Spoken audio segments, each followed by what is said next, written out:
पीछे आओ भैया। भैया मोबाइल वाले भैया। हेमंत नीचे बैठ भाई। अरे यार हेमंत इनको परिचय करो। भैया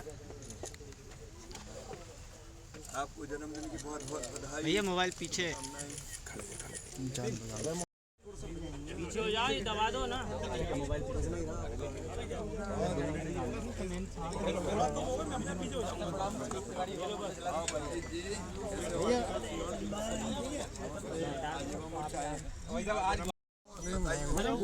साइड में क्या ना बेटा क्या? अरे आप तुम लोग साइड में आइए। पीछे हो जाइए। फोटो बिगड़ रहा है। अरे थोड़ा पीछे होके खड़े कर। सबका फोटो बिगड़ रहा है, आपका भी नहीं आ रहा। बंदे को हटाओ। भैया मोबाइल हटाइए भैया। कांग्रेस कंफ्यूज है और कई चीज़ों के लिए मजबूर है। जो लोग कभी राम भगवान का नाम लेने से परहेज करते थे, काल्पनिक मानते थे, वह कथाएं करा रहे हैं, हनुमान चालीसा का पाठ कर रहे हैं, क्योंकि ये करने के लिए अब मजबूर है। वो चुनाव आ रहे हैं, ये चुनावी भक्ति है कांग्रेस की। अब उनके अंदर ही अंतर्द्वंद मचा हुआ है। अब कमलनाथ जी सोच रहे हैं कि मैं इधर जाऊं कि उधर जाऊं, बड़ी मुश्किल है किधर जाऊं। और अब तो उनके एक नेता ही ने कह दिया कि मुख्यमंत्री कौन बनना चाहिए। तो उनके तो नेता होने पे ही सवाल खड़े हो रहे हैं। और वो मुझे लगता है कि नेता का दावा पुख्ता करने के लिए अब कथाओं के आयोजन में भी लग गए।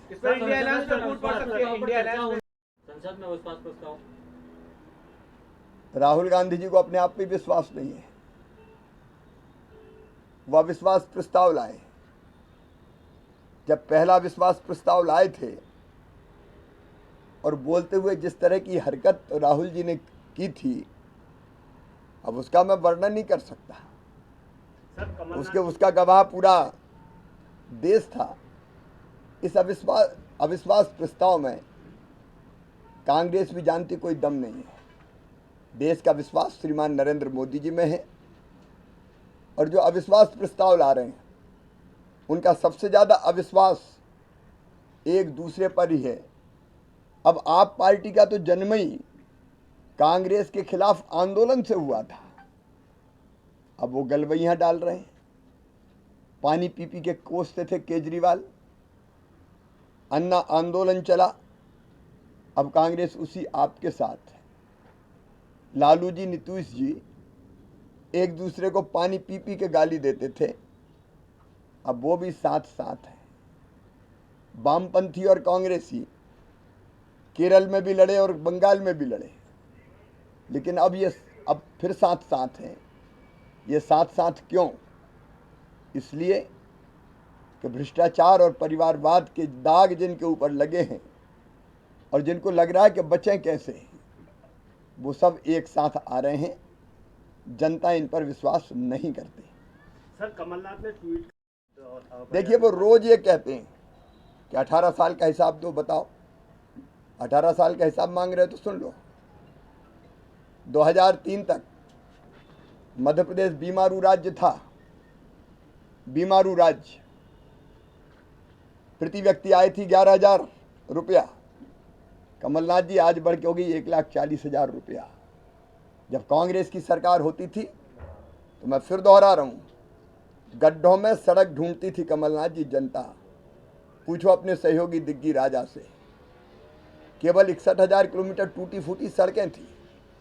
आज ग्रामीण सड़कों को अगर मैं मिला लूँ तो 5,11,000 किलोमीटर शानदार सड़कें बनाई तो भारतीय जनता पार्टी की सरकार ने बनाई। कांग्रेस को जवाब देना होगा। उनके समय जब दिग्गी मुख्यमंत्री थे तो बच्चे डिब्बी में पढ़ाई करते थे, 3-3, 4-4 घंटे बिजली आती थी। आज 29,000 मेगावाट बिजली बना के मध्य प्रदेश की जनता को दी है तो भारतीय जनता पार्टी की सरकार ने। हमसे हिसाब मांगते हैं। जब आपका राज था, कृषि विकास दर निगेटिव रहा करती थी। आज मुझे कहते हुए गर्व है, 18% से ज़्यादा की एग्रीकल्चर ग्रोथ अगर हासिल की है तो मध्य प्रदेश ने हासिल की है, और वो लगातार जारी है।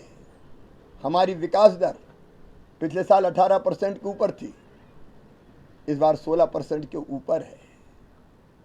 कमलनाथ जी, जब आपके सहयोगी दिग्गी राजा और आपकी पार्टी की सरकार थी, तब बजट हुआ करता था 23,000 करोड़ रुपया, उसको बढ़ा के हमने किया 3,14,000 करोड़ रुपया। तब सिंचाई होती थी केवल 7.5 लाख हेक्टर में। कांग्रेस, राजा, नवाब, अंग्रेज सबकी मिला लो, आज हमने 47 लाख हेक्टर ज़मीन सिंचित कर दी है और 65 लाख के टारगेट की तरफ हम निरंतर बढ़ते जा रहे हैं। जब आप थे, केवल 5 मेडिकल कॉलेज हुआ करते थे मध्य प्रदेश में, आज मेडिकल कॉलेज की संख्या 30 तक पहुंच रही है। जब आप थे, तब बच्चे कांख में फट्टा दबा के स्कूल जाया करते थे, क्योंकि वहाँ फट्टी अपनी बिछा के बैठना पड़ेगा। हम शानदार सीएम राइज स्कूल बना रहे हैं। जब आप थे, प्रदेश अधोगति की तरफ जा रहा था। प्रदेश की जीएसडीपी का साइज कुल था 71,000 करोड़, आज प्रदेश की जीएसडीपी का साइज 15 लाख करोड़ के आसपास पहुंच गया है। मुझे गर्व है, 18 साल में हमने मध्य प्रदेश बदला है, और जब ये बात हम कहते हैं तो वो दुखी होते हैं। और दूसरी चीज़ मैं उनसे पूछना चाहता हूँ कि रोज़ रोज़ वादे, ये फ्री दे देंगे, ये फ्री दे देंगे, 900 वादों का क्या हुआ? जो 900 वचन दिए थे, उन वचनों का क्या किया आपने? एक वादा पूरा नहीं किया, वचन नहीं निभाए। और मेरी योजनाएं, भारतीय जनता पार्टी की केंद्र की योजनाएं, प्रधानमंत्री जी की, जवाब क्यों नहीं देते? प्रधानमंत्री आवास के मकान क्यों लौटा दिए थे? जल जीवन मिशन 2019 में शुरू किया, प्रधानमंत्री जी पैसे भेज रहे थे, आपने जल जीवन मिशन क्यों प्रारंभ नहीं किया? आपने प्रधानमंत्री किसान सम्मान निधि के लिए किसानों के नाम दिल्ली क्यों नहीं भेजे? इन प्रश्नों का उत्तर दो। बेगा, भारिया, शहरिया जैसी गरीब बहनों के 1,000 रुपया बंद क्यों किए कमलनाथ जी? अब जवाब तो देना पड़ेगा। बच्चों के लैपटॉप क्यों छूने? संबल योजना क्यों बंद की? बेटियों बहनों के, बेटा बेटी के जन्म लेने के पहले 4,000 और जन्म के बाद 12,000 रुपया हम देते थे, वो 12 और 4 16,000 की राशि क्यों बंद की? बेटियों की शादी करा के पैसे क्यों नहीं दिए? अब इनका जवाब तो देना पड़ेगा। धन्यवाद। कितना काफी। निरंतर लोकार्पण और शिलान्यास हो रहा है। मुझे बताते हुए प्रसन्नता है कि 16 जुलाई से मध्य प्रदेश में विकास पर्व चल रहा है। अब तक हमने 7,245 करोड़ की 15 सिंचाई परियोजनाओं का लोकार्पण किया है। 36,348 करोड़ रुपए की 13 सिंचाई योजनाओं का भूमि पूजन किया गया है।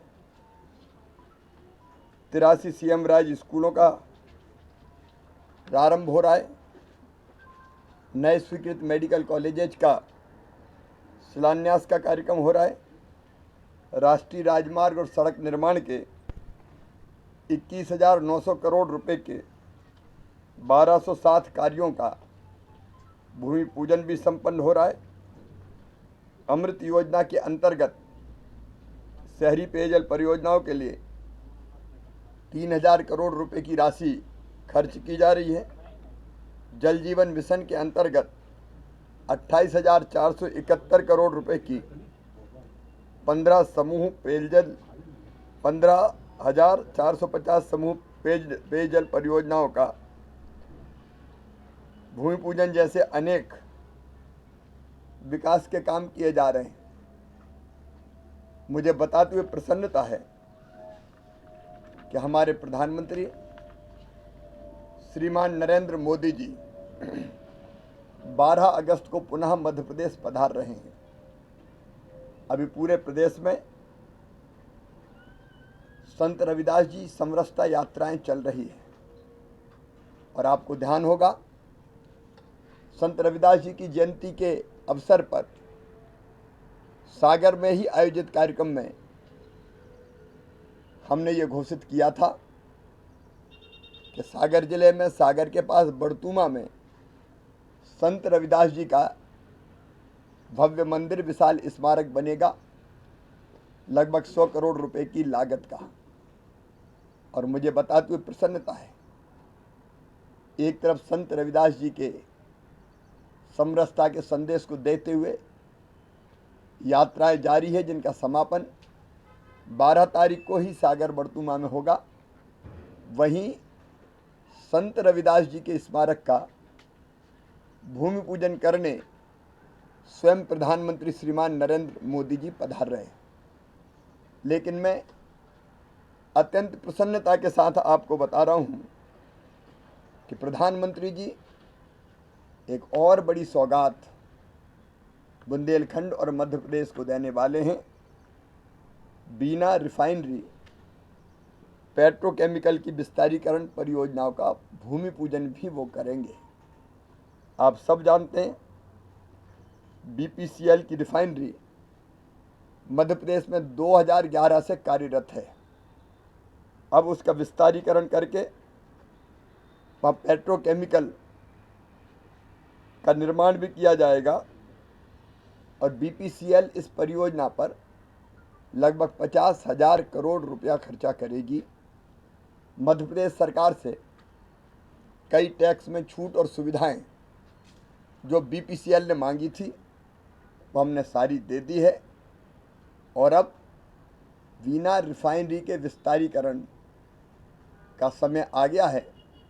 इसलिए प्रधानमंत्री जी के शुभ हाथों से विस्तारीकरण के काम का भी शिलान्यास, भूमि पूजन करवाया जाएगा। इस अवसर पर प्रधानमंत्री जी मोरी कोरी विदिशा हिनोतिया पैकेज 1 4 लेनिंग का तथा हिनोतिया महलुआ पैकेज 2 लेन की सड़कों का भूमि पूजन भी करेंगे, जो लगभग 1000 करोड़ रुपए की लागत का होगा। लगभग 47 किलोमीटर मार्ग बनेगा। इसके कारण मध्य भारत क्षेत्र में बेहतर संपर्क के साथ साथ हमारी विश्व धरोहर सांची के बुद्ध स्तूप, अशोक स्तंभ और उदयगिरी की चट्टानों को काटकर बनाए गए गुफा मंदिरों तक पर्यटक आसानी से पहुंच सकेंगे। रेल मंत्रालय के अधीन कोटा बीना रेल मार्ग का दोहरीकरण का लोकार्पण भी माननीय प्रधानमंत्री जी करेंगे, जिसमें 2476 करोड़ रुपए की लागत आई है। तो प्रधानमंत्री जी ये अनेकों सौगातें भी मध्य प्रदेश की जनता को देने आ रहे हैं। उनका मध्य प्रदेश की धरती पर स्वागत है। मित्रों, मुझे तो इतनी कहना था। सर, सदानंद तिवारी